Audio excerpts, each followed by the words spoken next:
Okay. तो computer architecture के जो सिलेबस है उसके अंदर सबसे पहली चीज़ है मल्टी साइकिल आर्किटेक्चर। तो मल्टी साइकिल आर्किटेक्चर के लिए आपको याद होगा कि सबसे पहले तो हम सिंगल साइकिल आर्किटेक्चर की बात करते थे ना मिड वन के अंदर, कि हर इंस्ट्रक्शन एग्जैक्टली एक क्लॉक साइकिल में पूरी हो जाएगी। अब उसके अंदर मसला ये था कि डिफरेंट इंस्ट्रक्शंस जो है ना वो डिफरेंट लेंथ की हैं बेसिकली। तो अगर आप देखो ना तो आपके पास एक कंप्यूटर प्रोग्राम की एग्जीक्यूशन है। आप उसको 5 हिस्सों में तोड़ सकते हो: fetching, decoding, execution, memory access और राइट बैक। अब कुछ इंस्ट्रक्शंस होंगी जो सारी करेंगी, कुछ होंगी जो इनमें से मोस्ट शायद डिच करा दें। तो इसके अंदर मसला ये होता है सिंगल साइकिल क्लॉक आर्किटेक्चर के अंदर कि आपको ना अपनी क्लॉक का रेट इस तरह का रखना पड़ता है कि स्लो से स्लो भी इंस्ट्रक्शन एक क्लॉक साइकिल में हो जाए। तो अगर आपकी एवरेज इंस्ट्रक्शन इस let's say 4 units of time में हो सकती है, तो होगा ये कि आप फिर भी 5 यूनिट ऑफ टाइम रखोगे हर इंस्ट्रक्शन के लिए। तो हर इंस्ट्रक्शन के साथ साथ on average 1 unit of time ज़ाया होता जाएगा। तो ये एक मसला था सिंगल साइकिल आर्किटेक्चर में, जिसका हल निकाला मल्टी साइकिल आर्किटेक्चर ने इस तरह से कि उसने क्लॉक रेट बहुत तेज़ कर दिया और उसने कहा कि अब जो है ना एक क्लॉक पल्स जो है ना वो बेसिकली ये नहीं है कि एक इंस्ट्रक्शन है, बल्कि एग्जीक्यूशन का एक फेज़ है। और अगर कोई ऐसी इंस्ट्रक्शन है जिसके अंदर कोई एक चीज़ नहीं हुई हुई, लेट्स से उसके अंदर मेम फेज़ नहीं हुआ हुआ, तो फिर वो उसको डिच करा सकता है। उसकी जगह वो अगली इंस्ट्रक्शन उसके बाद उसकी जगह वो राइट बैक शुरू कर दे। और अगर राइट बैक भी नहीं करना, खाली ब्रांच की इंस्ट्रक्शन थे, तो खाली 3 क्लॉक साइकिल्स के बाद, मतलब 3 यूनिट्स ऑफ टाइम के बाद ही वो एग्जीक्यूट हो जाएगा और उसके बाद अगली अगली हो जाएगी शुरू। तो ये इनके बीच में फ़र्क था और ये फ़ायदा हमें मिला था। तो अगर हम मैथमेटिकली देखें कि कितना फ़ायदा मिला, तो एक ये इंस्ट्रक्शन मिक्स है बेसिकली। टेस्टिंग के लिए उन्होंने ना एक सेट ऑफ इंस्ट्रक्शंस रखा हुआ है जिसके अंदर एक ख़ास प्रोपोर्शन के अंदर कुछ लोड इंस्ट्रक्शंस हैं, कुछ स्टोर इंस्ट्रक्शंस हैं, कुछ रजिस्टर्स की हैं, अरिथमेटिक इंस्ट्रक्शंस, कुछ ब्रांच हैं। तो इसको जब इन्होंने इवैल्यूएट किया ना, तो पता चला कि क्योंकि उसका प्रोपोर्शन ये है, मतलब 20% लोड है और 62% अरिथमेटिक है। तो उन्होंने फिर उनको इन ऑपरेशंस की respective amount of clock cycle से मल्टीप्लाई कर दिए और आपको पता चल गया कि सीपीआई कितनी है। अब पहले तो अगर हम एनालिगस तरीके से देखें तो थी तो वो टेक्निकली एक सीपीआई उसके अंदर 1 क्लॉक पर इंस्ट्रक्शन, लेकिन अगर हम इस क्लॉक के परस्पेक्टिव से देखें तो वो 5 क्लॉक साइकिल्स पर इंस्ट्रक्शन बन रही थी। तो देखा जाए तो हमने वो 5 डिवाइडेड बाय 4.1 का स्पीड अचीव किया, जो कि डिसेंट है, लेकिन इतना भी कोई ख़ास नहीं है, क्योंकि मतलब स्पीड अप ऑफ 1 होता है नो चेंज। तो इतना भी कोई ख़ास नहीं हमने कर लिया कुछ। तो इससे ना लेकिन हमें एक नया आइडिया मिला कि उन्होंने बेसिकली नोट ये किया कि जब आपके पास एग्जीक्यूशन हो रही है हार्डवेयर के अंदर, तो इंस्ट्रक्शन फेच वाली हार्डवेयर फ्री पड़ी हुई है जब इंस्ट्रक्शन डिकोड हो रही है। तो क्यों ना हम ऐसे करें कि तब तक अगली वाली फच करके रख लें, और जब ये एग्जीक्यूट हो रही है तब तक अगली इससे इमीडिएटली पिछली वाली डिकोड कर लें। तो ये पाइपलाइनिंग है।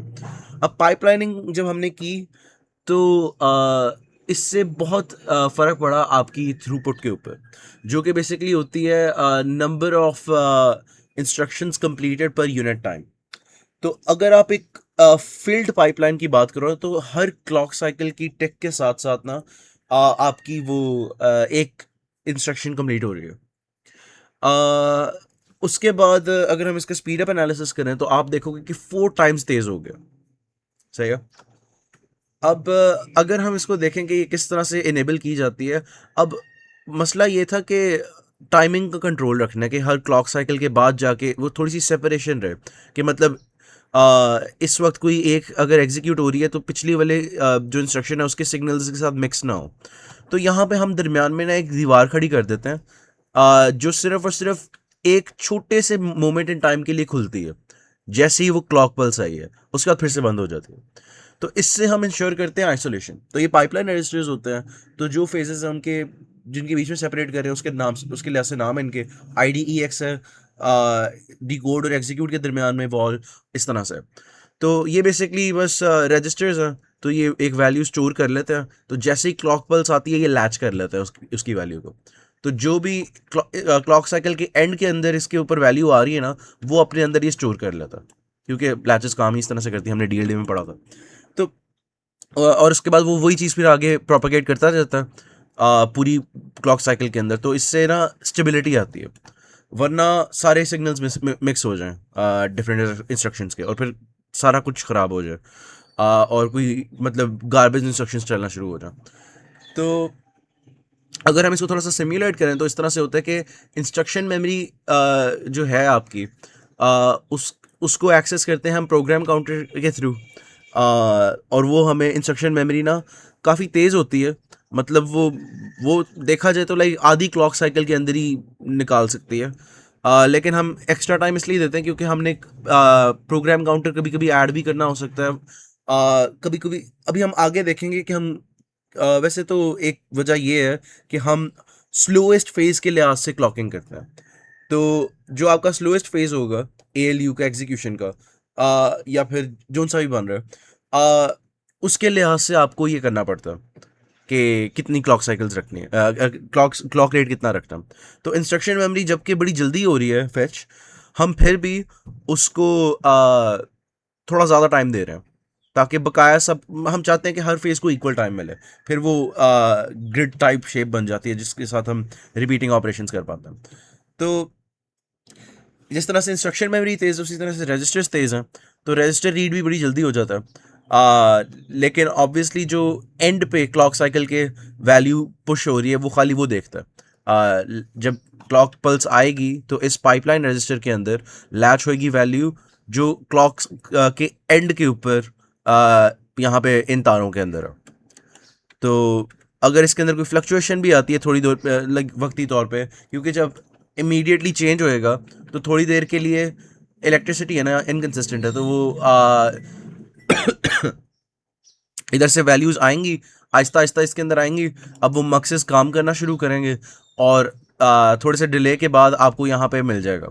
तो वो क्लॉक साइकिल के एंड पे जो है ना वो मैटर करता है, बकाया कुछ जो मर्जी होता रहे दरमियान में फ़र्क नहीं पड़ता। ये चीज़ इस बाद में इंपॉर्टेंट होगी जब हम वो हैज़र्ड्स वगैरह देख रहे होंगे। तो ये इमीडिएट जनरेशन वही है, जब आप वो साइन एक्सटेंशन वाली सारी बात है जो मिड वन में थे। उसके बाद एग्जीक्यूशन स्टेज है, उसके अंदर भी वो प्रीटी स्ट्रेट फॉरवर्ड को इतना कुछ खास हो नहीं रहा। और फिर डेटा मेमोरी एक्सेस होती है, उसके बाद इस तरह से राइट बैक का फेज़ होता है। अब ये जो है ना राइट बैक और डिकोडिंग स्टेज, ये हार्डवेयर शेयर कर रहे हैं, ठीक है। तो होता ये है कि एक क्लॉक साइकिल है ना, उसके अंदर जैसे ही पल्स आती है इसका राइट इनेबल होता है रजिस्टर का, और वो जिस पोर्ट के ऊपर डिफाइंड है ना यहाँ पे कि कहाँ पे आपने किस वाले रजिस्टर के ऊपर राइट करना और क्या राइट करना, आप बता देते हो और इस रजिस्टर का राइटिंग इनेबल ऑन कर देते हो। अब इसी क्लॉक साइकिल के अंदर राइटिंग होएगी, और अगर वो वैल्यू रीड हो रही है, लेट्स से कि x1, चलो मैं लेबल कर देता हूँ इनको, ठीक है।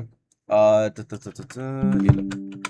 अगर आपके पास जो सबसे पहली इंस्ट्रक्शन थी ना आपकी कोड की, वो I1 थी, वो एंड पे पहुंच गई है, उससे इमीडिएटली प्रीवियस इंस्ट्रक्शन जो है पाइपलाइन के अंदर, वो जो इसके बाद चली थी वो है इंस्ट्रक्शन 2, और यहाँ पे इंस्ट्रक्शन 3 है और यहाँ पे इंस्ट्रक्शन 4 है। तो हो सकता है कभी कभी कि I1 ने जो चीज़ राइट की थी, लेट्स से कि इस तरह से था ऐड x1 x2 x3, ठीक है। तो जो यहाँ पे राइट हो रहा है, हो सकता है कि इंस्ट्रक्शन 4 पे जाके वो कहीं रीड हो रहा हो, ठीक है। तो इसको कह सकते हैं कि लाइक राइट आफ्टर रीड हो रहा है। तो वो किस तरह से हैंडल होता है? अब हैंडल वो इस तरह से होता है कि आप यहाँ पे राइट तो कर देते हो उसी क्लॉक साइकिल के अंदर। तो ये आपके पास एक जैसी पल्स आई है, आपने अपनी वर्किंग शुरू कर दी है। इस के अंदर अब जो सेव हुआ है वो है कि क्या राइट करना है। जो राइट करना है वो डिसाइड होके यहाँ से आता है, इधर को आ गया, और ये प्रोपेगेट होता है बहुत नेग्लिजिबल टाइम में, लेट्स से यहाँ तक पहुँच गए हम, ठीक है। उसके बाद राइटिंग होती है और वो लेट्स से यहाँ तक हो गई है। अब रीड ये कॉन्स्टेंटली कर रहा है, तो हो सकता है कि इस वक्त यहाँ पे अगर ओरिजिनल वैल्यू 7 थी ना, तो पहले 7 थी, उसके बाद जैसे जैसे वो राइट होता जा रहा है ना, वो अंदर की वैल्यू चेंज हो रही है, तो ये भी फ्लक्चुएट कर रहा है, 7 से मे बी लाइक 9 पे गया, क्योंकि पहले भी एक बिट सेट हुई है, उसके बाद फिर कोई दो बिट्स और सेट हो गए, तो लाइक 14 पे पहुंच गया समथिंग, इस तरह से हो रहा है।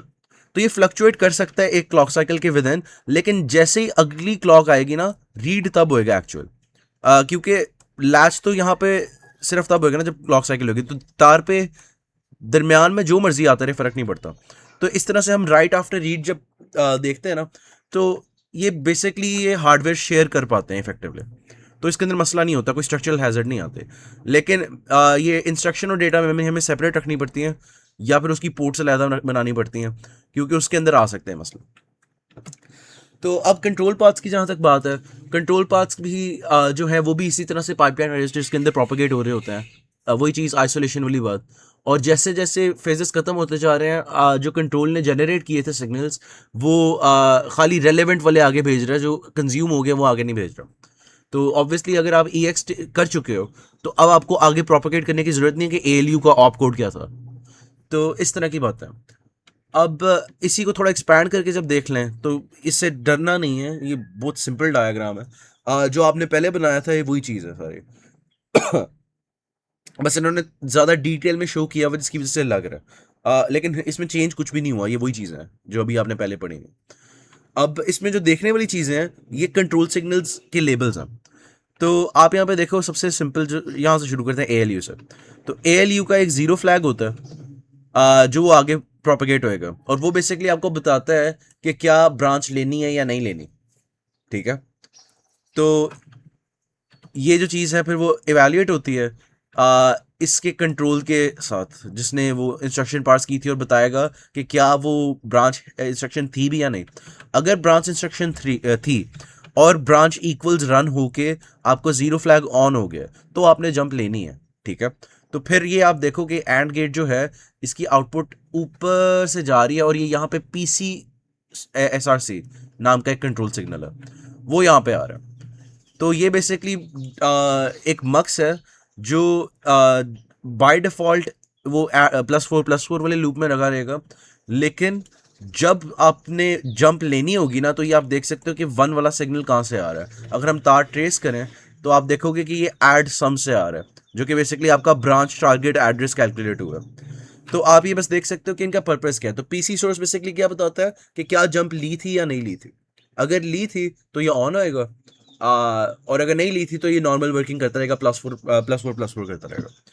इसी तरह रजिस्टर राइट का इनेबल है, फेयरली स्ट्रेट फॉरवर्ड। अब ये इंटरेस्टिंग है, कहाँ से आ रहा है, देखो ये मेम राइट बैक वाला जो पाइपलाइन रजिस्टर ना, वहाँ से आ रहा है, जो कंट्रोल सिग्नल है। क्योंकि अगर वो इस जगह से कंट्रोल से ही ले ले, तो वो मतलब जो यहाँ पे अगर मैं बनाया हुआ था, वो एक फ्यूचर इंस्ट्रक्शन के अंदर राइट का इनेबल ऑन कर देगा। तो हम बेसिकली चाह रहे हैं कि डिपेंड करे कि करंट वाले की कंट्रोल सिग्नल के ऊपर। तो वो शेयरिंग वाली चीज़ है, वही वाली बात है। अब इसी तरह ए एल यू कंट्रोल जो है, उसके अंदर A L U op generate हो रहा है, वेरी स्ट्रेट फॉरवर्ड। तो उसके अलावा मेम रीड है, मेम राइट है, ये मेम टू रजिस्टर है कि आपने मेमोरी से रीड करके क्या रजिस्टर में डालना है। ये तब होगा अगर आप लोड वर्ड की इंस्ट्रक्शन चला रहे हो, और अगर आप ये नहीं कर रहे, तो आप यकीनन फिर किसी रजिस्टर से, या ये जो आपका ए एल यू है, उसकी आउटपुट किसी रजिस्टर में राइट कर रहे होगे। तो अगर राइटिंग हो रही है, या तो वो मेमोरी से हो रही होगी, या वो एग्जीक्यूशन स्टेज की आउटपुट से हो रही होगी। तो ये उसके बीच में मक्स है। तो mem to reg basically decide कर रहा है कि अगर राइटिंग हो रही है तो किस साइड से हो रही है। तो ये हमें हार्डवेयर समझ आ गई है, तो अब इसके अंदर ये जो कंट्रोल सिग्नल्स हैं ये भी समझ आ गई है। तो अब हम बात करते हैं थोड़ी सी पाइपलाइन हैजर्ड्स की।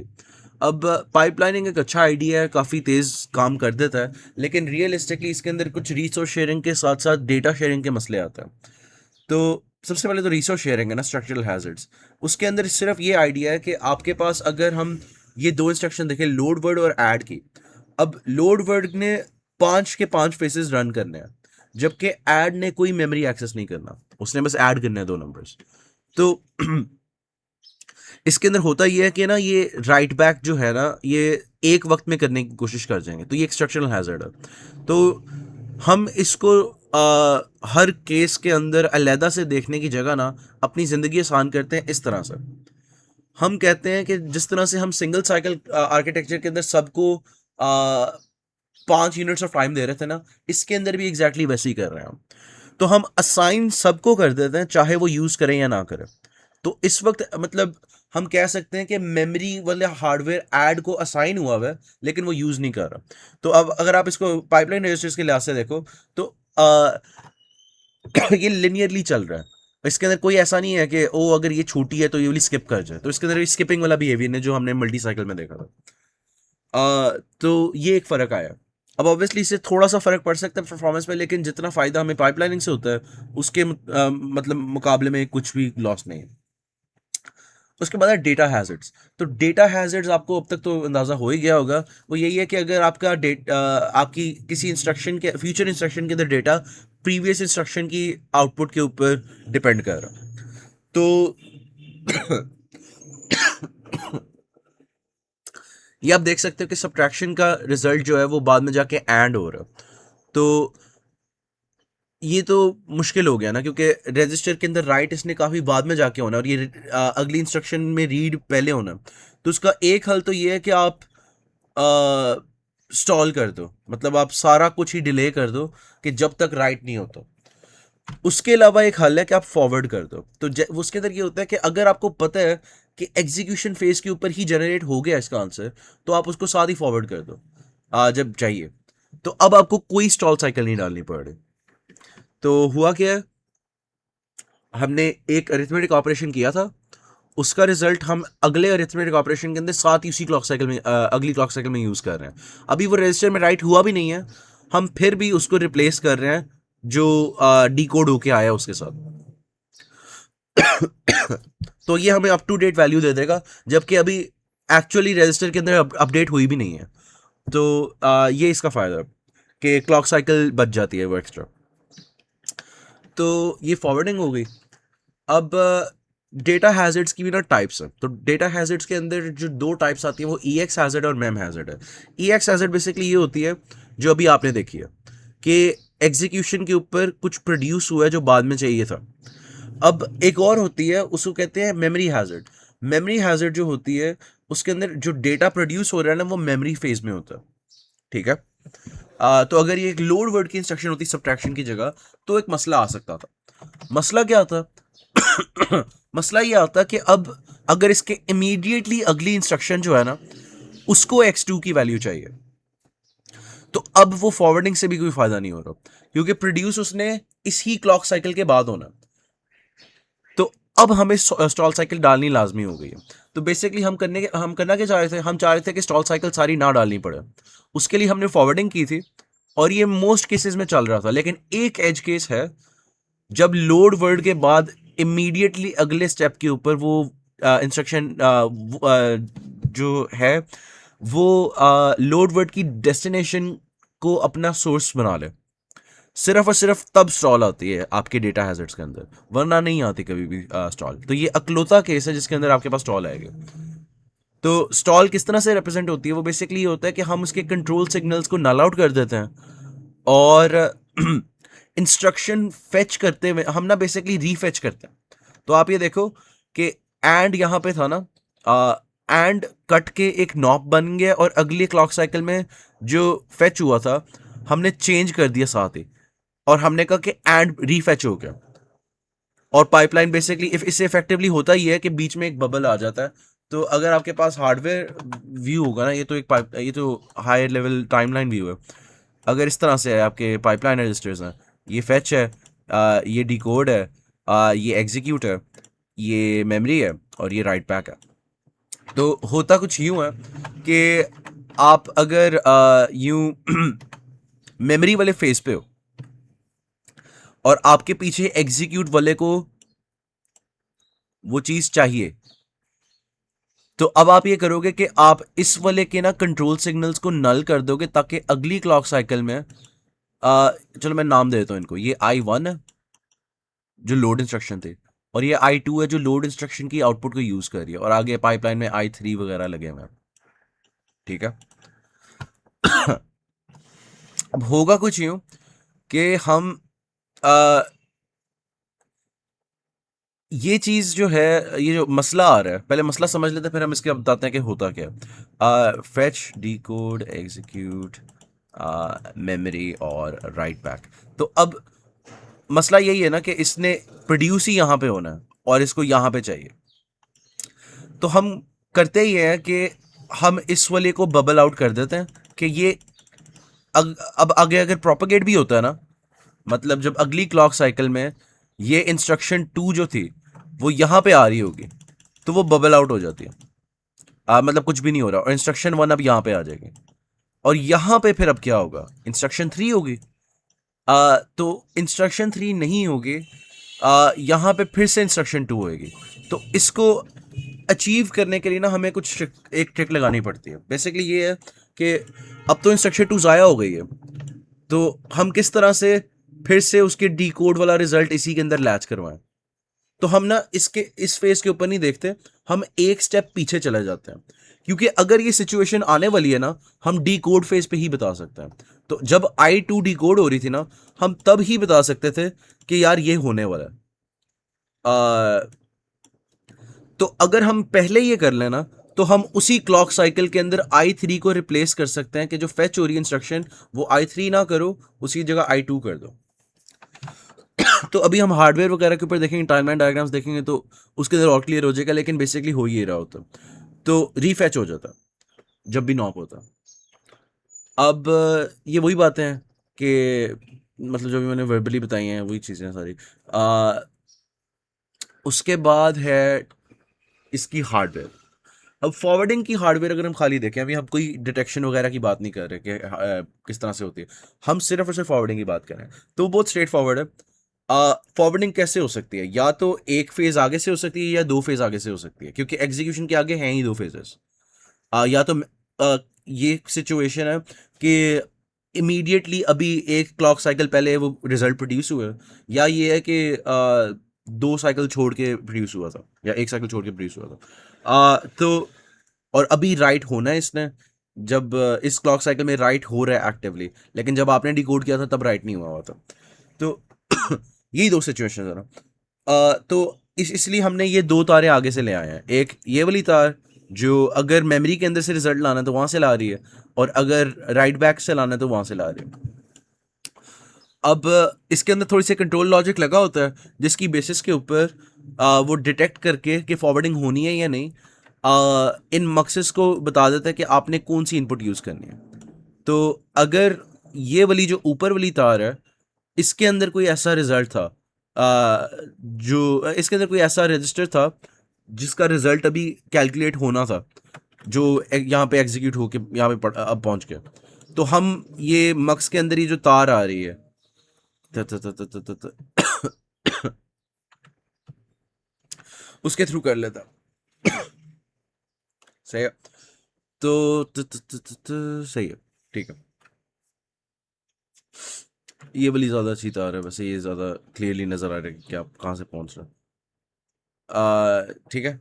अब ये वैसे उसको भी उठा सकते थे यहाँ से, लेकिन खैर मर्जी है, ड्रॉ करने वालों की मर्जी मर्जी फिर। अच्छा। अब ठीक हो गया। ये बेसिकली उसका एड्रेस है और ये उसका डेटा है।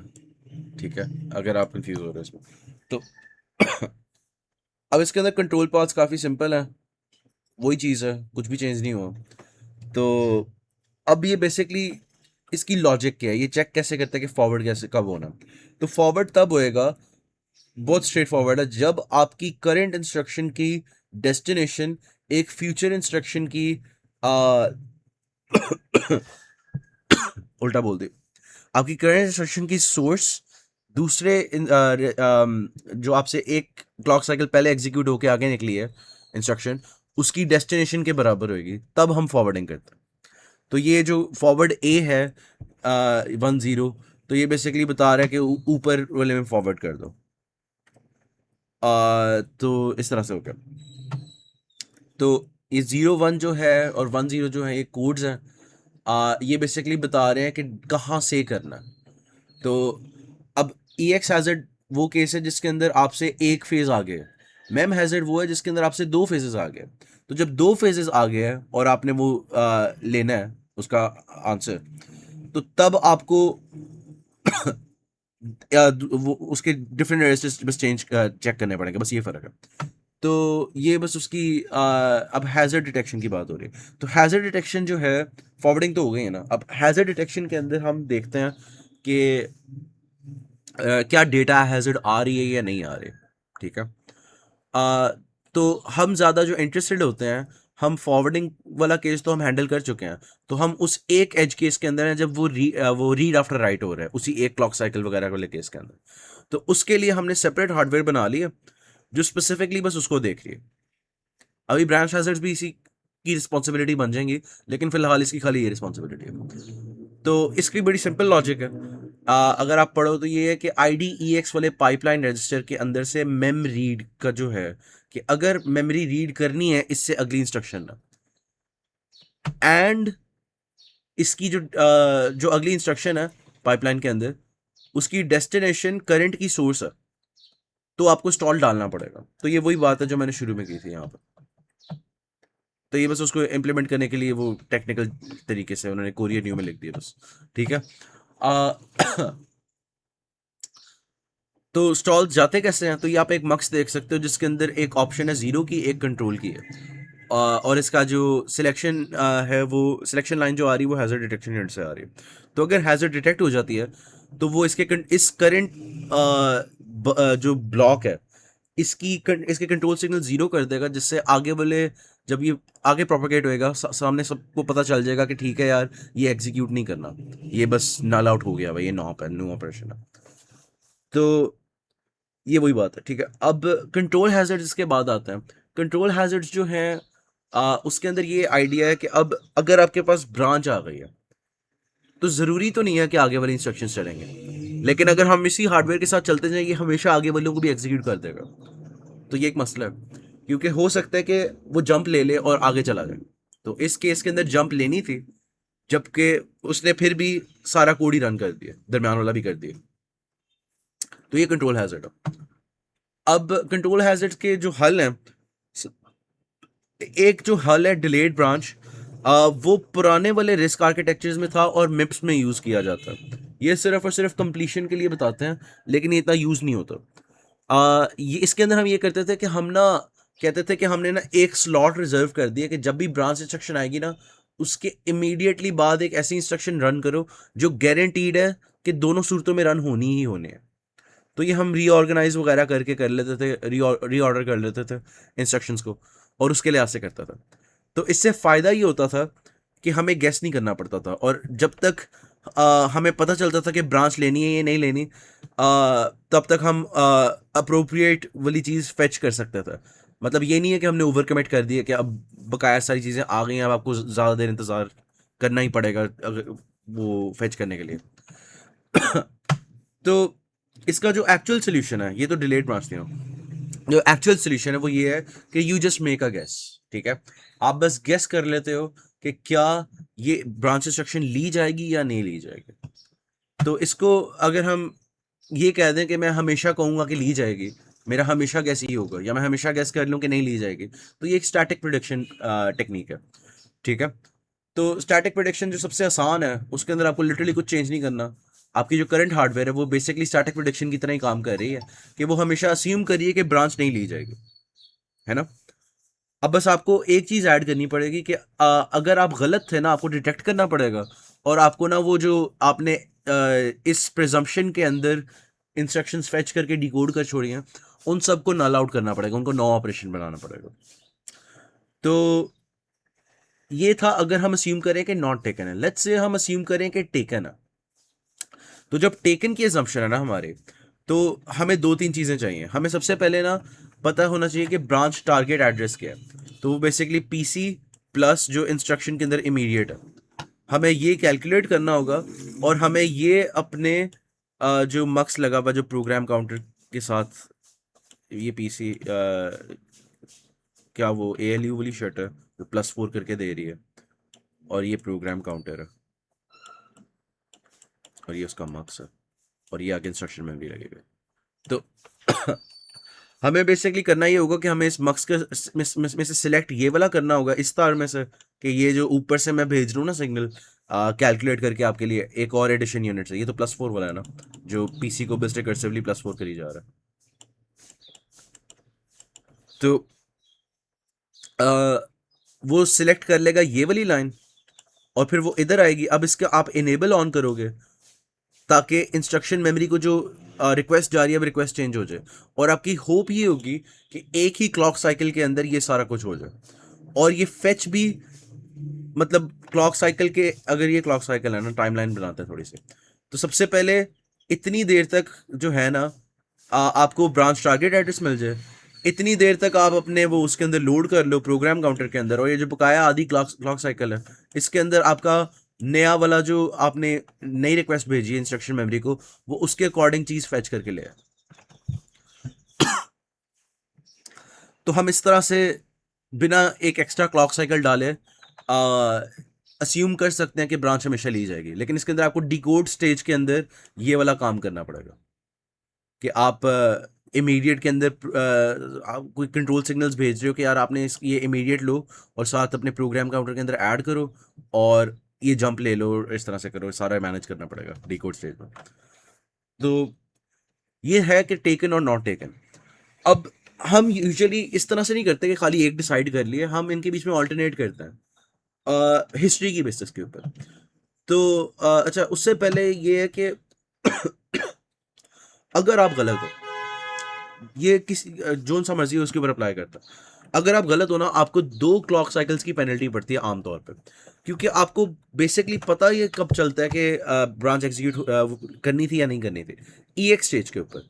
आपको याद होगा कि हम वो जीरो फ्लैग की बेसिस के ऊपर देखते थे कि ब्रांच इक्वल्स है या नहीं है, तो ये आपका वो फ्लैग जा रही है, आपकी आउटपुट जा रही है।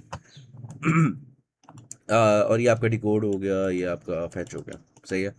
तो आपको पता ही सिर्फ तब चलना है कि आप गलत थे, तब तक आपने 2 और इंस्ट्रक्शंस फेच कर ली होंगी, जो कि आपने, अगर आप गलत थे तो अब आपने इन दोनों को नॉप करना होगा, दोनों को नॉप करना होगा, और साथ इंश्योर करना होगा कि अगली बार जो फैच हो रही है वो डिफरेंट हो।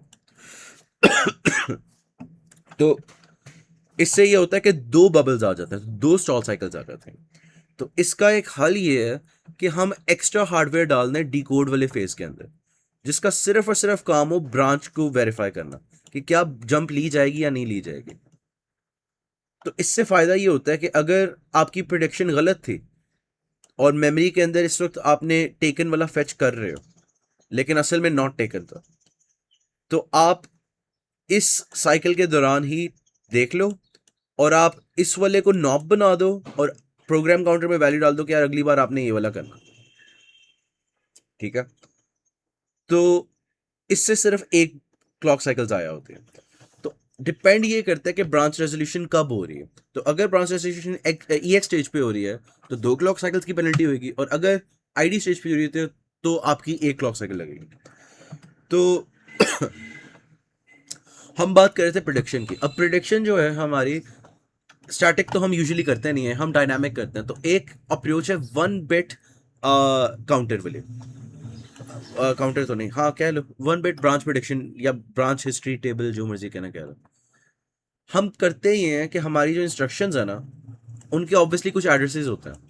तो इसका लाइक हो सकता है 1010 हो, अगली का 4 हो, अगली का 8 हो, अगली का फिर B C C हो, C+D E F 0 पे से I think। हाँ, इस तरह से चलता जा रहा है। तो अब यहाँ पे 2 हो जाएगा, 1 1 1 0 1। इस तरह से आपके हर इंस्ट्रक्शन के ना एड्रेसेस होता है।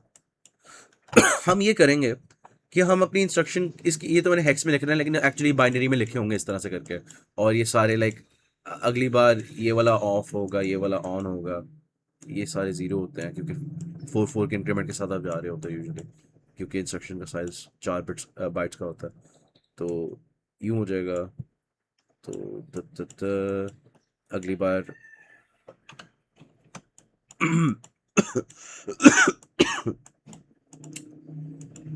ऐसे होता जाएगा। हाँ, तो हम करते ही हैं कि हम जो इसके लोअर बिट्स है ना, जो ज़्यादा वेरी कर रहे हैं इंस्ट्रक्शन टू इंस्ट्रक्शन, हम वो सिलेक्ट कर लेते हैं, क्योंकि ऑब्वियसली काफ़ी ज़्यादा बिट्स होंगे, मैं सारे नहीं लिख रहा, लेकिन हम उसके अंदर से ना एक आखिरी वाला जो सबसेट है ना, वो पकड़ लेते हैं और उसकी बेसिस के ऊपर एक हैश मैप की तरह का कुछ बना लेता है कि अगर 0 1 1 1 0 0 के ऊपर कुछ एंड हो रहा हो ना, ऑब्वियसली फिर हम ये आखिरी दो बिट्स को ड्रॉप कर देते हैं कि हमें पता है हमेशा जीरो होंगे। तो हम इस तरह से करते जाते हैं। तो 0 1 1 2 अगर हो तो इन सबको ना हमने एक एक स्लॉट दे दिया। तो अगर कोई ब्रांच इक्वल की इंस्ट्रक्शन यहाँ पे होगी ना, तो वो इस वाले डब्बे के अंदर से एक स्टेट की बेसिस के ऊपर प्रोडिक्शन करेगा। तो अगर हम इसकी एग्जांपल लें 0 1 1 3 की, लेट्स से कि यहाँ पे कोई ब्रांच इंस्ट्रक्शन नहीं थी, ये मैंने 1 1 3 लिख दिया, खैर जो भी है, ठीक है, मैं बाइनरी में लिख दूंगा।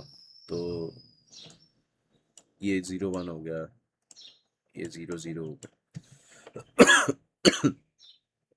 अगर मतलब जो इंस्ट्रक्शन 1 है लेट्स से, वो ऐड की है, इंस्ट्रक्शन 2 कोई सब्ट्रैक्ट की है, इंस्ट्रक्शन 3 कोई मल्टीप्लाई की है, बाद में जाके कोई ब्रांच की आ रही है, तो ये वाले स्लॉट्स बेसिकली हम ज़ाया कर रहे होते हैं। ठीक है, इसके अंदर स्टेट पड़ी है कोई, लेकिन ऑब्वियसली वो ब्रांच तो कर ही नहीं रहा, तो ये ज़ाया हो रही होती है। लेकिन अगर फ्यूचर कोड के अंदर जब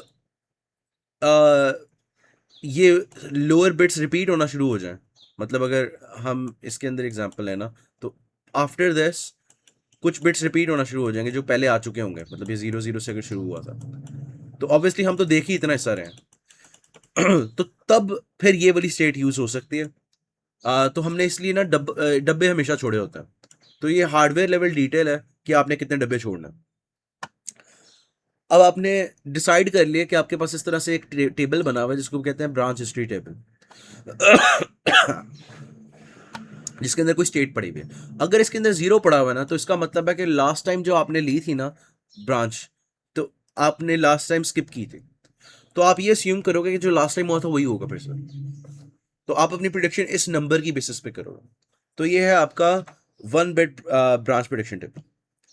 उसके बाद होता है 2 बिट ब्रांच प्रिडिक्शन। उसके अंदर ये होता है कि ये जो स्टेट है ना, ये 2 बिट्स की होती है। अब अगर 0 0 है, इसका मतलब है आई एम कॉन्फिडेंट कि आपने नहीं लेना। 1 1 है, इसका मतलब है आई एम कॉन्फिडेंट कि आपने लेना। 0 1 अगर है ना, इसका मतलब है मैं थोड़ा सा कॉन्फिडेंट हूं, लेकिन थोड़ा सा डाउट भी है, लेकिन अगर मुझसे पूछा जाए तो मैं नो कहूंगा। मतलब मैं नो की तरफ लीन कर रहा हूं, लेकिन मुझे कंफर्म नहीं पता। इसी तरह से 1 0 है, जो यस का इक्विवेलेंट है इसी चीज का। ठीक है।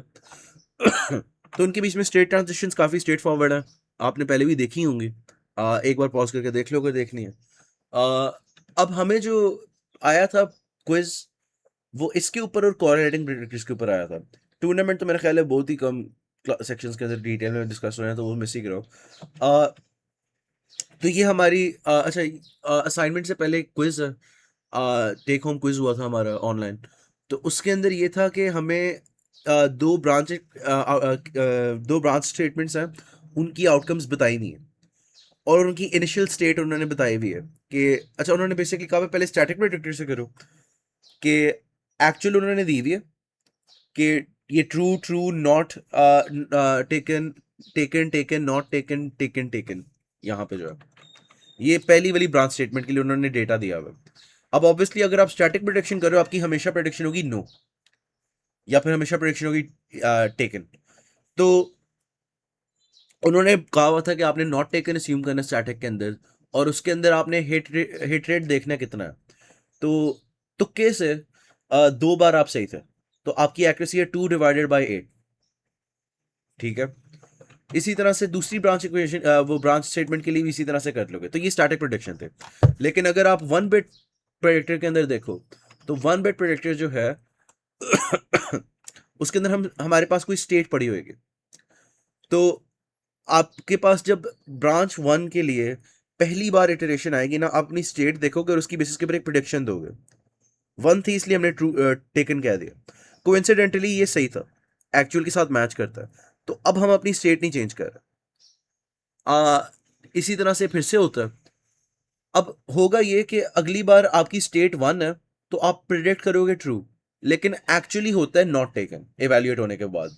एक स्टॉल साइकिल ज़ाया हो जाती है, और आप ना फिर अपने स्टेट टेबल के अंदर ना चेंज करके रख देते हो कि यार लास्ट टाइम टेकन नहीं था, नॉट टेकन था। फिर अगली बार जब वो ब्रांच फिर से आती है ना, आप अपनी स्टेट पढ़ते हो, उसकी बेसिस पे प्रोडिक्शन देते हो, और फिर आप कहते हो नॉट टेकन। अब इस केस के अंदर ये भी गलत था, तो अब आप अगली बार फिर से अपडेट कर लेते हो, और ऐसे चलता जाता है। तो ये 1 बिट था। आगे 2 बिट है, इसी तरह से उसके अंदर वही वो टेकन वीकली नॉट टेकन की ट्रांजेक्शन कुछ डिफरेंट है, वरना सारा कुछ वही है। ठीक है, तो ये काफ़ी स्ट्रेट फॉरवर्ड था। अब उसके बाद है एक चीज़ एम एन प्रिडिक्टर या कोरिलेटिंग प्रिडिक्टर। बेसिकली इसके अंदर आपके पास ना मल्टीपल एन बिट प्रिडिक्टर्स होता है। तो हम यहाँ पे एक 2 कोरिलेटिंग प्रिडिक्टर को देख रहे हैं, जिसके अंदर 2 आपके पास ग्लोबल हिस्ट्री बिट्स हैं, और 2 आपके पास लोकल हिस्ट्री बिट्स हैं। तो जो ये सारे कॉलम्स बने हुए हैं ना, ये सारे वो ब्रांच हिस्ट्री टेबल्स हैं, और हमने 4 इसलिए बनाए हैं क्योंकि 4 पॉसिबल वैल्यूज है ग्लोबल हिस्ट्री की। अब हम करेंगे ये कि हम ग्लोबल हिस्ट्री की बेसिस के ऊपर ना सिलेक्ट करेंगे कि हमने कौन सी वाली लोकल हिस्ट्री को देखना। तो आपके पास ये एक होता है एक शिफ्ट रजिस्टर होता है, ग्लोबल हिस्ट्री रजिस्टर। ठीक है, ये ग्लोबल ब्रांच हिस्ट्री रजिस्टर जो है, तो इसके केस के अंदर अगर हम 2 की बात कर रहे हैं, लेट्स से अभी तक कोई भी ब्रांच नहीं ली गई, तो इस वक्त ये इस तरह को पॉइंट कर रहा है। अब ये ना एक पॉइंटर की तरह आप सोच सकते हो, जो डिफरेंट प्रेडिक्टर्स की तरफ पॉइंट कर सकता है। तो हो सकता है कि ये ये कोई 2 बिट प्रेडिक्टर है, ये कोई 2 बिट प्रेडिक्टर है, एंड सो ऑन। अब होता ये है कि अगर आपने अगली बार अब कोई ब्रांच आती है, तो आप ये 0 0 वाले में से देखो, और उसके कॉरेस्पॉन्डिंग जो एड्रेस बनता है उस वाले सेल के अंदर देखोगे, उसकी स्टेट पढ़ोगे और उसकी बेसिस पे प्रोडिक्शन करोगे। उसके बाद जो आपकी एक्चुअल टेकन थी या नॉट टेकन थी, आप बेसिकली इसको ना शिफ्ट राइट शिफ्ट लेफ्ट कर दोगे अपने हिस्ट्री रजिस्टर को। शिफ्ट लेफ्ट कर दिया, और यहाँ पे जो बिट आएगा ना वो होगा, अगर टेकन थी तो टेकन आ जाएगा, और अगर नॉट टेकन थी तो नॉट टेकन आ जाएगा। तो हम इस तरह से शिफ्ट करते जाते हैं। तो लेट्स से इस तरह से टेकन था, अगली बार जब ब्रांच आती है ना, तो अब वो यहां से देखेगा। और फिर वो लेट्स से कि कोई और यहाँ वाली ब्रांच इंस्ट्रक्शन चल जाती है, फिर यहाँ पे जो स्टेट पड़ी है ना, उसकी बेसिस के ऊपर वो प्रिडिक्शन करेगा। फिर अगली बार अब जो टेकन था या नॉट टेकन था, उसके लिहाज से फिर से शिफ्ट लेफ्ट हो जाएगा। तो जो 0 1 था वो बन जाएगा 1, यहाँ पे आ जाएगा, और जो एक्चुअल आउटकम थी, टेकन था तो 1 आ जाएगा, नॉट टेकन था तो 0 आ जाएगा। तो अब ये 1 1 वाले में से देखेगा अगली बार, इस तरह से चलता जाएगा। तो ये टॉपिक फेयरली स्ट्रेट फॉरवर्ड है, इसके अंदर इतना कुछ देखने वाला नहीं है। हमारी असाइनमेंट में कुछ लाइक वियर्ड एज ट्रिक्स थी, लेकिन मेरा नहीं ख्याल है वो मैटर करती हैं इतनी। आपने देखना है तो देख लो, लेकिन इसके अंदर बेसिकली ना उन्होंने फोकस पूरा किया हुआ था एक प्रेडिक्टर के ऊपर, लेकिन ट्रिक ये थी कि दूसरे वाली जो ब्रांच स्टेटमेंट है ना, उसकी वजह से नॉप आ रहा था। तो वरना बंदा अगर नॉर्मली भरे वो कहता है यार तो कोई नॉप ही नहीं आ रहा, लेकिन वो 2 ब्रांच स्टेटमेंट्स थी जिसके ऊपर उन्होंने पूरा पहले सवाल पूछा था, वो वाली नॉप नहीं कर रही थी, दूसरी वाली कर रहे थे। ये बस एक ट्रिक थी, वरना इसके अंदर कुछ भी नहीं है नया, बस उसकी वो डायग्राम बना देनी है। और आपने उन्होंने कहा हुआ था कि ई एक्स फेस के ऊपर ब्रांच रेजोल्यूशन हो रही है, इसीलिए 2 की हमने पेनल्टी डाली है मिस प्रेडिक्शन के ऊपर। तो ये कुछ चीज़ें थी। एक सेकंड। अच्छा, अब इस असाइनमेंट वाले सवाल के अंदर उन्होंने फिर कहा हुआ था कि चलो अब पूरे पूरा बनाओ और देखो कि कितनी साइकिल ज़ाया हो रही हैं इंस्ट्रक्शन पर, साइकिल कितनी है टोटल, और अगर परफेक्ट प्रेडिक्टर होता तो क्या होता। तो उसके लिए आप लाइक थोड़ा सा प्रोजेक्ट कर सकते हो, देख सकते हो कि कहाँ पे होएगा वो, बस असेंबली के कोड के अंदर आपने देखना है, थोड़ा सा एनालाइज करना है कि कब मिस प्रोडक्शन होएगी, कब एक्चुअल प्रोडक्शन होएगी। तो यूजुअली होता ये है कि 2 बार मिस प्रोडक्शन होती है, एक बार लूप एंटर करते हुए और एक बार लूप लीव करते हुए। तो ये कुछ मिसप्रोडक्शंस हो जाएंगे।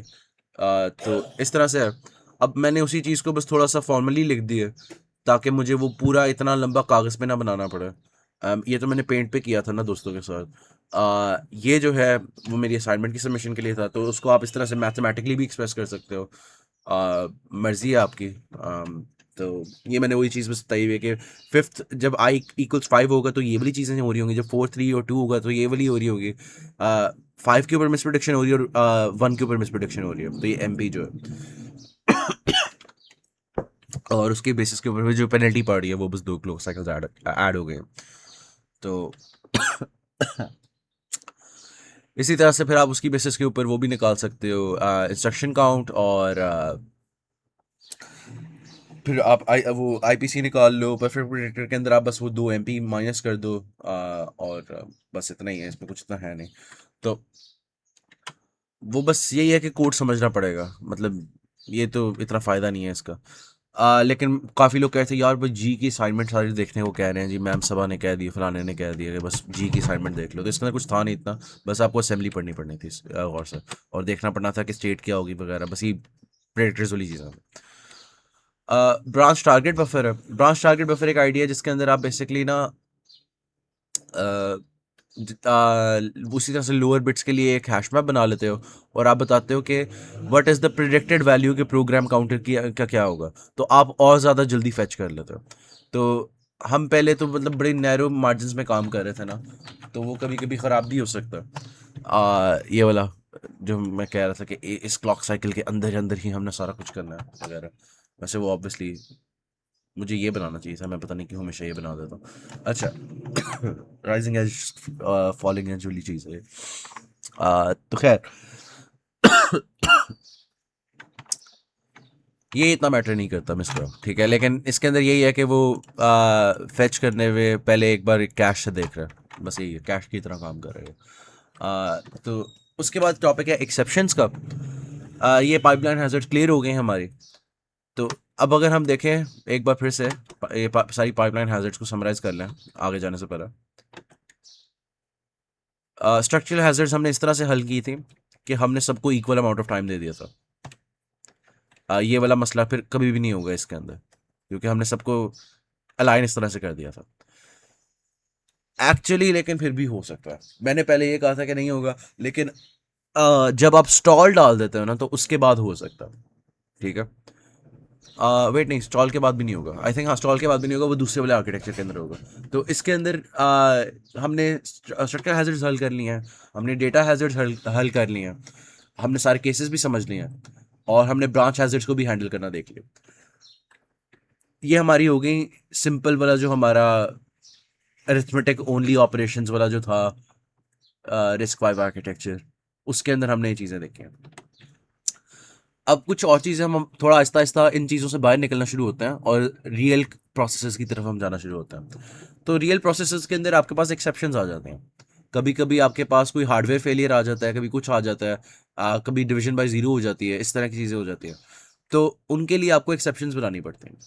तो इसके अंदर दो इंटरनल रजिस्टर्स होते हैं, एक होता है supervisor exception program counter register, और एक सुपरवाइजर कॉज रजिस्टर।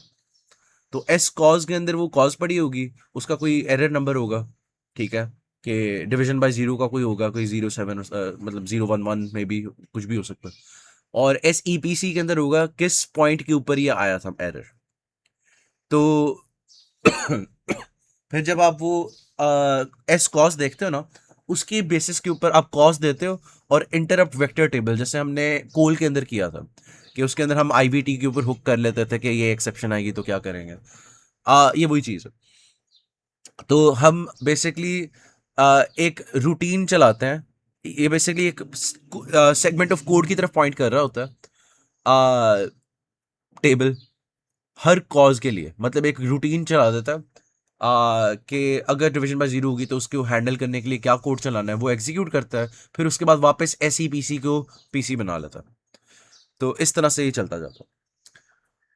और इसका हार्डवेयर जो है वो, उसके अंदर बस ये चेंज आता है कि कभी कभी आपको फ्लश करना पड़ जाता है इन चीज़ों के को सॉल्व करने के लिए।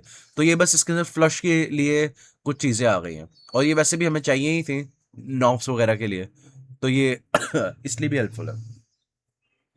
तो ये बस ये ऊपर आप एक और गेट देख सकते हो। तो इस तरह से कुछ चीज़ें, और वो एक मक्स के अंदर सिलेक्शन लाइन डाल दी है कि आपने आगे अगली बार कंट्रोल सिग्नल्स नल आउट कर देना है। तो ये कुछ फ्लशेस हैं, ये बस ऐड हो गए और कुछ नहीं चेंज हुआ। और एक जो चीज़ और है वो ये एस कॉज और एस ई पी सी आ गया। ठीक है। और ऑब्वियसली ज़्यादातर एक्सेप्शंस आती हैं यहाँ पे, तो इसलिए हम इसको ई एक्स स्टेज के पास रख लेते हैं। अगर पीछे से कोई प्रोपोगेट होती आ रही है वो रख लो, वरना इधर कुछ जनरेट हो रही है तो यहाँ पे रख लो। मेमोरी के अंदर तो आने नहीं, राइट बैक में तो आने नहीं, तो इधर ही आ रहे हैं। तो या तो एक अनरिकग्नाइज्ड इंस्ट्रक्शन का आ जाएगा कि कोई मतलब ऐसा है जिसका ऑप कोड ही आपने नहीं दिया हुआ, वो उसको रन करने की कोशिश कर रहा है। तो उस तरह की भी एक्सेप्शंस आ सकती हैं, डिवीजन बाय जीरो भी आ सकती है, काफ़ी आ सकते हैं। तो बस यही है कि ये वेक्टर टेबल से देख लेगा। अब एक आइडिया है प्रिसाइज एक्सेप्शंस का। प्रिसाइज एक्सेप्शंस वो वाली होती हैं जो क्लीनली रीस्टार्टेबल होती हैं। ठीक है।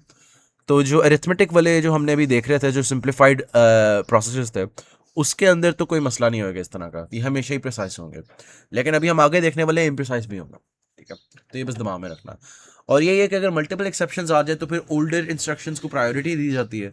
वो एक लाइक स्टैक की तरह समझ लो, एक क्यू की तरह समझ लो, क्यू में पड़े हुए हैं और उसके साथ निकालते जा रहे हो। अब हमारा जो एक्चुअली इंटरेस्टिंग टॉपिक है, क्योंकि ये ब्रांच प्रेडिक्टर्स वगैरह की तो आपको भी आदत हो गई होगी, ये है instruction level parallelism and out of order completion. तो इंस्ट्रक्शन लेवल पर बेसिकली होता ही है कि ये जो हम पाइपलाइनिंग पढ़े थे ये भी इंस्ट्रक्शन लेवल पैरेललिज्म के अंदर ही आती है, लेकिन एक और चीज़ भी इंस्ट्रक्शन लेवल पैरेललिज्म के अंदर आती है, वो है मल्टीपल फंक्शनल यूनिट्स। आप यहाँ पे देख सकते हो कि हमने ना सबसे पहले फंक्शनल यूनिट्स अलग अलग क्यों बनाते हैं? हम इसलिए बनाते हैं कि कुछ चीज़ें हैं जैसे कि फ्लोटिंग पॉइंट ऑपरेशंस हैं जिनके अंदर ज़्यादा क्लॉक साइकिल्स लग सकते हैं, और कुछ हैं इंटीजर यूनिट्स, इंटीजर ऑपरेशंस जो सिर्फ एक क्लॉक साइकिल में ही वैल्यूएट हो जाएंगे। तो हमने ये स्पेशलाइज्ड हार्डवेयर बना लिया है मुख्तलिफ किस्म के ऑपरेशंस के लिए, और हम अब चाहें ना तो इनको पैरेलल में इंस्ट्रक्शंस दे सकते हैं। तो अगर आपने एक फ्लोटिंग पॉइंट मल्टीप्लिकेशन की इंस्ट्रक्शन दी है, ये काफ़ी क्लॉक साइकिल्स लगाएगी।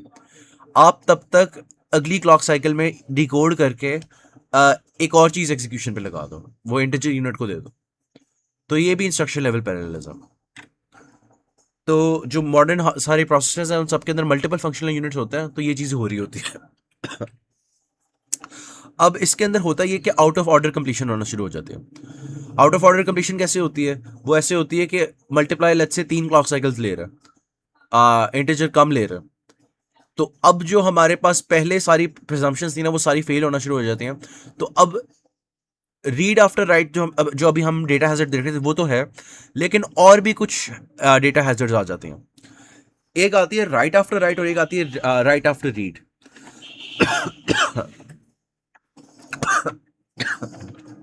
तो बेसिकली अगर आपके पास यूं है मल x1 x2 x3, तो ये x2 और x3 की वैल्यू को मल्टीप्लाई करके x1 में डाल रहे हो, और आप फिर लेट्स से बाद में कहीं ये वैल्यू रीड कर रहे हो। आप कह रहे हो कि x4 के अंदर आप x1 प्लस x1 डाल रहे हो। ठीक है। तो ये जो है, ये जो डिपेंडेंस है, ये वैसे एक मसला नहीं है, मतलब राइट पहले हो रहा है बाद में रीड हो रहा है, इसमें यूजुअली कोई मसला नहीं होता। लेकिन चूंकि ये मल्टीप्लिकेशन मल्टीपल क्लॉक साइकिल्स लगा रही है और पैरेलल के अंदर ऐड हो रहा है, तो ये आउट ऑफ ऑर्डर कंप्लीट होंगे। तो ये इंस्ट्रक्शन फेच हुई, डिकोड हुई, तो अभी मल आ गया और ऐड उसके पीछे होगा। ये कि मल अपने फंक्शनल यूनिट में लग जाएगा और इसको कोई मल्टीपल क्लॉक साइकिल्स लगेंगे, लेट्स से 3 लगते हैं। दूसरा वाला जो है ऐड वाला, उसको 1 लगनी है। तो जब तक ऐड आएगा इसमें 3 में से 1 काट ली होगी क्लॉक साइकिल। अब आप देख ही सकते हो क्या होगा, ये वाली पहले कंप्लीट हो जाएगी, उसके बाद ये वाली कंप्लीट होगी। तो होगा ये कि ये आउटडेटेड वैल्यू रीड करेगा। इस तरह के भी मसले हो सकते हैं। तो वो तो ऑब्वियसली रीड ही यहाँ पे की थी, खैर लेकिन ये भी चीज़ है, फॉरवर्डिंग भी हमें यहाँ पे फ़ायदा नहीं दे सकती क्योंकि अभी वो कंप्लीट होगा तो होगा ना, तो हमें स्टॉल ज़्यादा डालनी पड़ते हैं, तो ये मसले आ जाता है। तो राइट आफ्टर राइट और राइट आफ्टर रीड ये दोनों मसले बन जाते हैं, क्योंकि अगर आपने कहीं फॉर सम रीजन मल के बाद ऐड किया हुआ है तो वो भी एक हैजर्ड है। तो ये बात हो गई। इनके कुछ क्यूट से नाम रखे हुए हैं कि एक ट्रू डिपेंडेंसी होती है रीड आफ्टर राइट, एक एंटी डिपेंडेंसी होती है इसका ऑपोजिट, और एक आउटपुट डिपेंडेंसी होती है। तो ये आपकी कुछ कॉम्प्लिकेशंस आ जाती हैं जब मल्टीपल फंक्शनल यूनिट्स जो हैं मल्टी डिफरेंट किस्म के इंट्रोड्यूस करवाते हैं। तो लेकिन इसके अंदर आप देख सकते हो कि कुछ जो है वो पाइपलाइनेबल है, कुछ पाइपलाइनेबल नहीं है। मतलब इंटीजर मल्टीप्लाई जो है उसका आर्किटेक्चर इस तरह से है कि हाँ एक ऑपरेशन 7 स्टेप्स ले रहा है, 7 क्लॉक साइकिल्स ले रहा है, लेकिन आप उनको पाइपलाइन कर सकते हो मल्टीपल मल्टीप्लाई की इंस्ट्रक्शंस को। लेकिन डिवीजन ऐसा ऑपरेशन है जिसके अंदर आप पाइपलाइन नहीं कर सकते, लेकिन आपको हमेशा क्लॉक साइकिल्स लाइक काफ़ी ज़्यादा लग रहे हैं, इस केस में 25 लग रहे हैं। तो ये पाइपलाइन भी नहीं हो रहा और ये क्लॉक साइकिल्स भी बहुत ज़्यादा ले रहा। तो इस तरह के बहुत डिफरेंट किस्म के आपके पास फंक्शनल यूनिट्स हो सकते हैं और वो सारे एक ही प्रोसेसर में लगे होते हैं। अब कुछ टर्म्स हैं यहाँ पे, लेटेंसी और इनिशिएशन इंटरवल।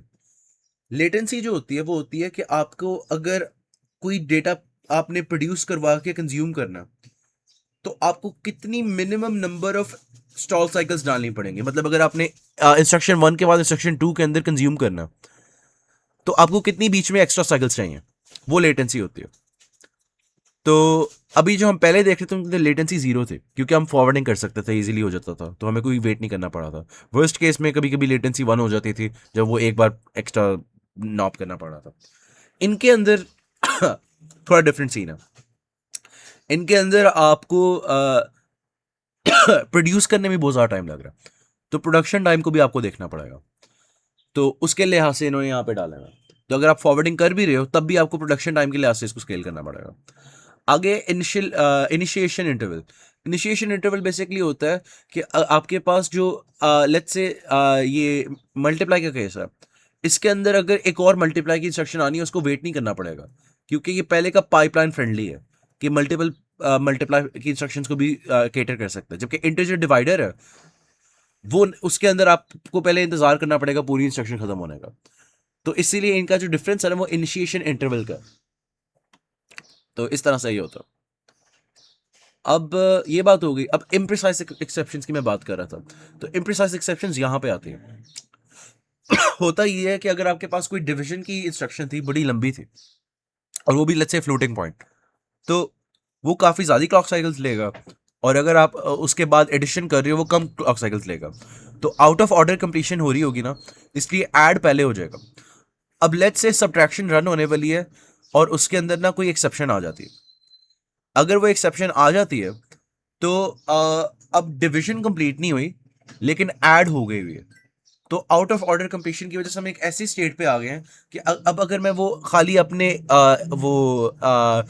जो एस कॉज और वो एस कॉज था क्या था, हाँ सुपरवाइजर करके था ना, ये था, हाँ एस कॉज और एस ई पी सी में खाली रिलाय करूँ ना, तो फिर मैं नीटली इसको कंटिन्यू नहीं कर सकता।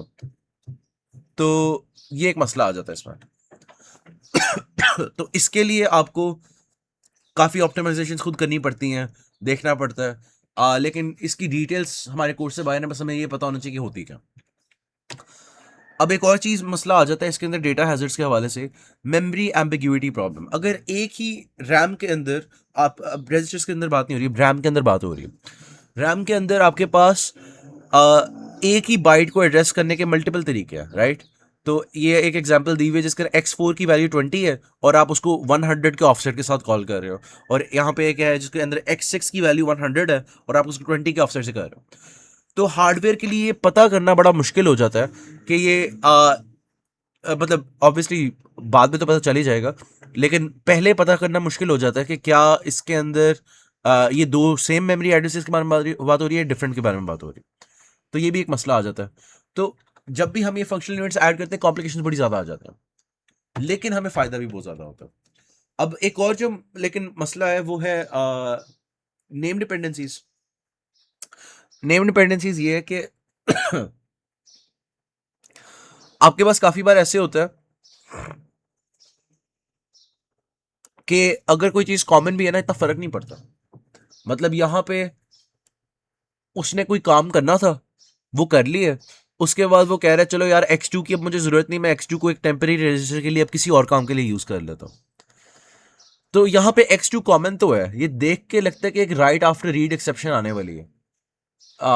सॉरी उल्टा बोल दिया, हाँ नहीं सही है, राइट आफ्टर रीड है। देख देख के तो लगता है कि मसला आ सकता है, लेकिन अगर ये आउट ऑफ ऑर्डर कंप्लीशन वाला होता यूं, ये बेहतर एग्जांपल है, ठीक है। लेकिन मैटर ही नहीं करता। तो ये जो ये जो आ रही है ना डेटा, वो क्या नाम है, डेटा हैजर्ड, ये कंप्लीटली अवॉइडेबल है। ये सिर्फ और सिर्फ आप एक रजिस्टर का नाम रीयूज कर रहे हो, एक्चुअली उसके अंदर के डेटा को से आपको कोई मतलब नहीं है। तो इस तरह के केस के अंदर ना हम इसको कहते हैं कि हम इसको अगर रीनेम करना है, अगर हम x2 की जगह यहाँ पे x6 यूज कर लें तो ये कंप्लीटली अवॉइड हो सकती है। तो नेम डिपेंडेंसी सॉल्व होती है बाय रीनेमिंग, ठीक है।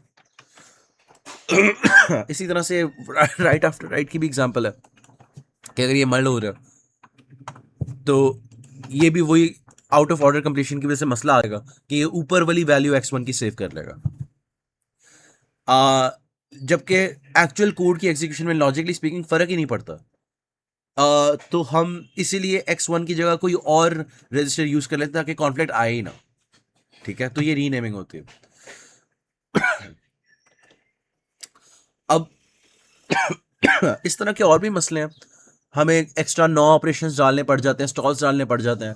तो इन सब को मैनेज करने के लिए कुछ चीज़ें हैं, उनको कहते हैं स्केजुलिंग टेक्निक्स। तो स्केजुलिंग टेक्निक्स हमारे पास काफ़ी हैं, लेकिन इसके अंदर ना दो अप्रोचेज हैं, एक है स्टैटिक स्केजुलिंग और एक है डायनामिक स्केजुलिंग। स्टैटिक स्केजुलिंग के अंदर हम कोड प्री प्रोसेस करके उसको ऐसा भेजते हैं कि कोई मसला हो ही ना। उसके अंदर हम ये करेंगे नेम डिपेंडेंसीज को रीनेम कर देंगे, नो ऑपरेशंस कभी आए ना, हम इस तरह से अरेंज कर देंगे। जबकि डायनामिक स्केजुलिंग के अंदर आपका हार्डवेयर सारा काम कर रहा होता है। रियल प्रोसेसेस के अंदर इन दोनों का कॉम्बिनेशन यूज होता है ऑब्वियसली। तो हम बारी बारी अब इनको देखते हैं। तो सबसे पहले जो स्टैटिक स्केजुलिंग है या कंपाइलर का जो रोल है ILP के अंदर, उसके अंदर तीन मेजर इसकी ड्यूटीज हैं। एक तो ये रीअरेंज करता है ऑप्टिमाइजेशन के लिए, अगर कोई नो ऑपरेशंस अवॉइडेबल हैं तो उनको अवॉइड करवा लो। उसके अलावा ये नेम डिपेंडेंसीज को रिमूव करता है ताकि बिना वजह की हैजर्ड्स ना आए, और फिर ये लूप अनरोलिंग करता है।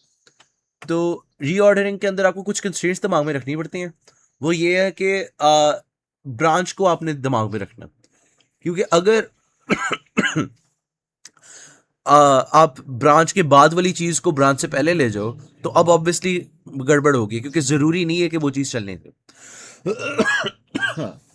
सही है।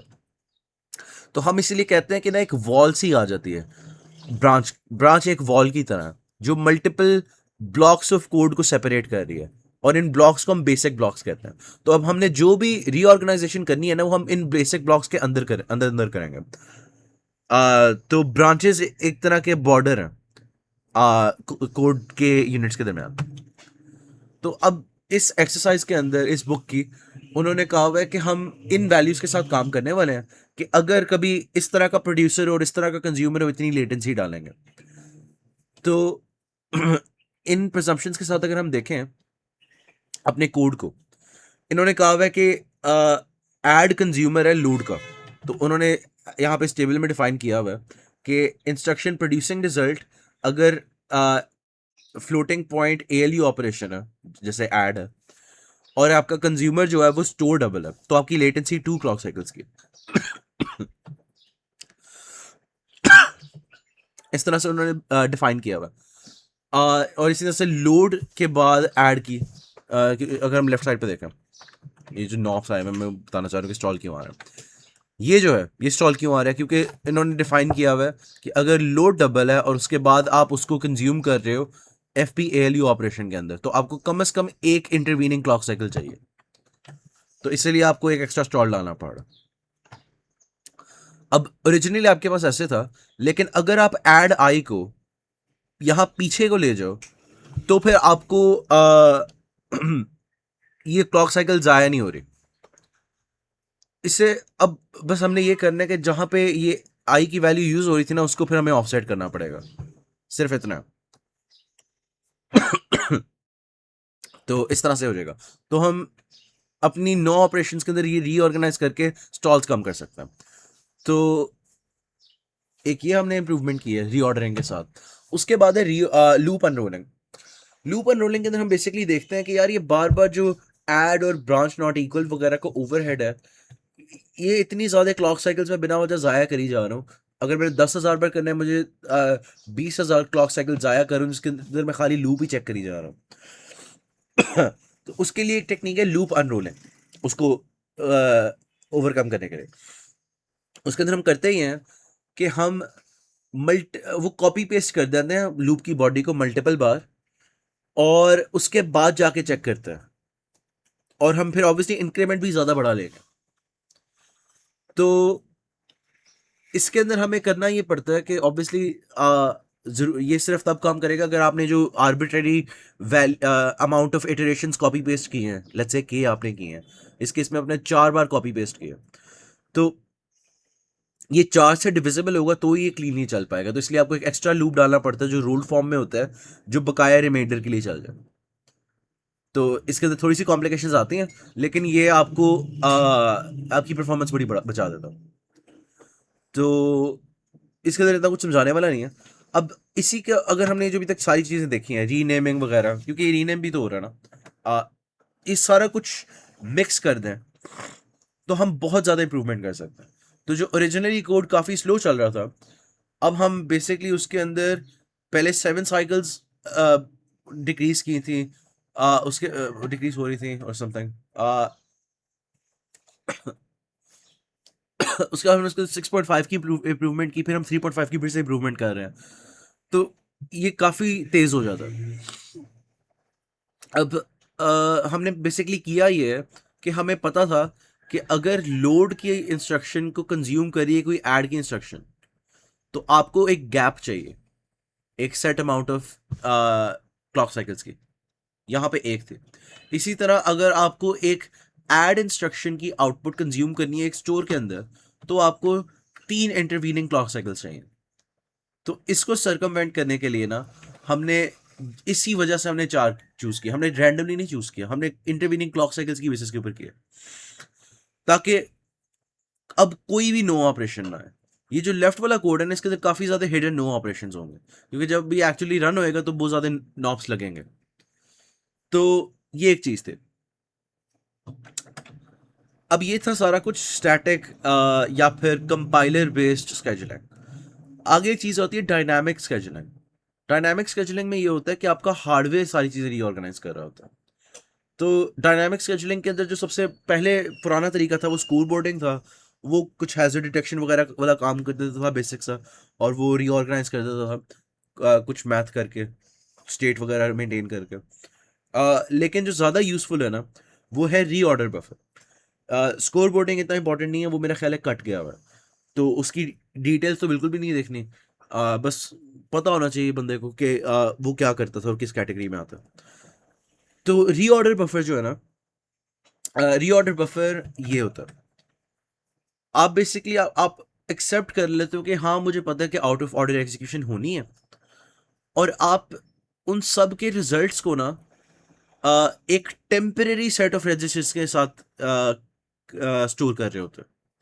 तो जो एक्चुअल ये आपका जो ALU वगैरह जो सारे लगे हुए हैं ना, ये जिन चीज़ों के ऊपर एक्ट कर रहे हैं, ये टेम्परेरी रजिस्टर्स हैं। और ये यूजर्स के एक्सेस से बाहर होते हैं, इनको कहते हैं रीनेमिंग रजिस्टर्स। ठीक है। और लॉजिकल रजिस्टर्स वो होते हैं जो आप यूज करते हो अपनी असेंबली के अंदर, AX वगैरह, X1 X2।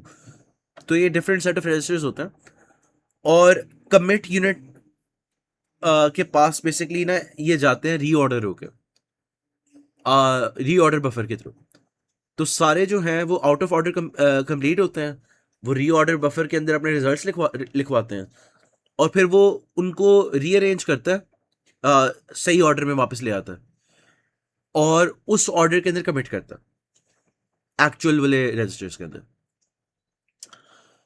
तो ऑब्वियसली इसके अंदर कुछ फ़ायदे हैं और कुछ नुकसान हैं, लेकिन फ़ायदे जो हैं वो ज़्यादा हैं। फ़ायदा यही है कि आप आउट ऑफ ऑर्डर एग्जीक्यूशन के पूरा फ़ायदा उठा सकते हो और इंस्ट्रक्शन लेवल पैरेललिज्म मैक्सिमाइज कर सकते हो। नुकसान ये है कि थोड़ा ओवरहेड लग जाता है। अब रीऑर्डर बफर स्ट्रक्चर किस तरह से होता है?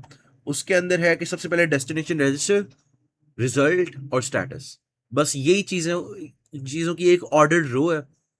तो अगर आउट ऑफ ऑर्डर कंप्लीट हो जाए तो वो अपना स्टेटस सेट कर दो, रिजल्ट सेट कर देता है, बस इतना होता है। तो इसकी बेसिस के ऊपर आपकी डायनामिक scheduling भी हो जाती है। तो अभी तक हमने जो बात की है, हमने क्या किया है? हमने ये कहा है कि जब मल्टीपल फंक्शनल यूनिट्स आते हैं तो आउट ऑफ ऑर्डर कंप्लीशन होती है।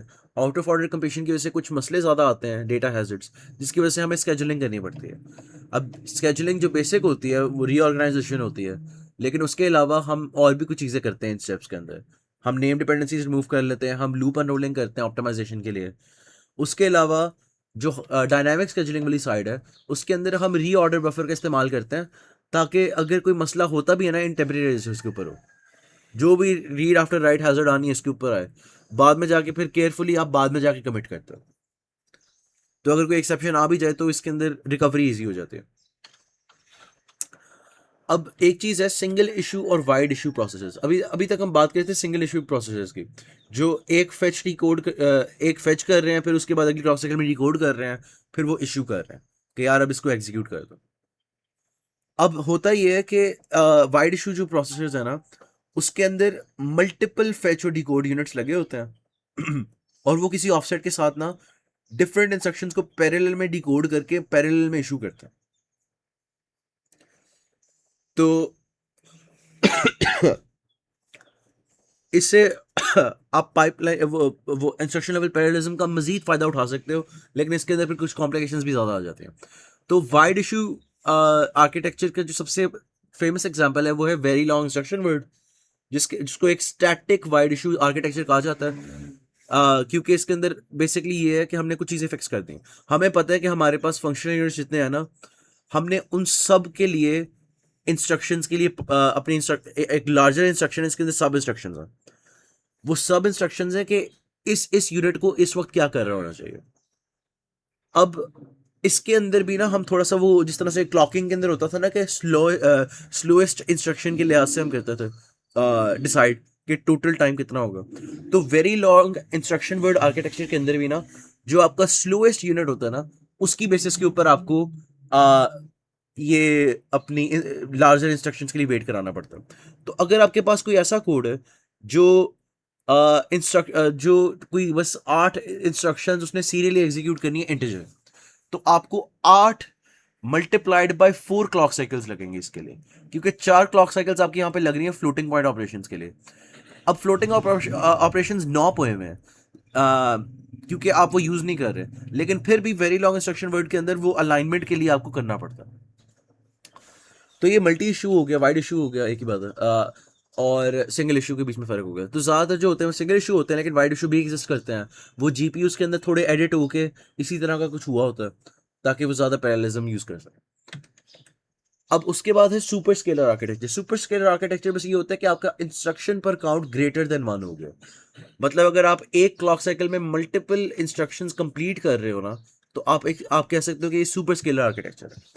और ये जो हम सारी चीज़ें कर रहे हैं ना, ये हम बेसिकली उसकी तरफ आने की कोशिश कर रहे हैं, और ये आ भी जाता है। इतना भी अनअचीवेबल नहीं।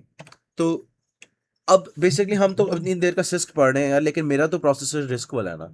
मैं जो सारे कंप्यूटर्स यूज़ करता हूँ वो तो रिस्क उल्टा बोल दी, वो तो सिस्क है ना, वो कॉम्प्लेक्स इंस्ट्रक्शन सेट कंप्यूटर्स हैं।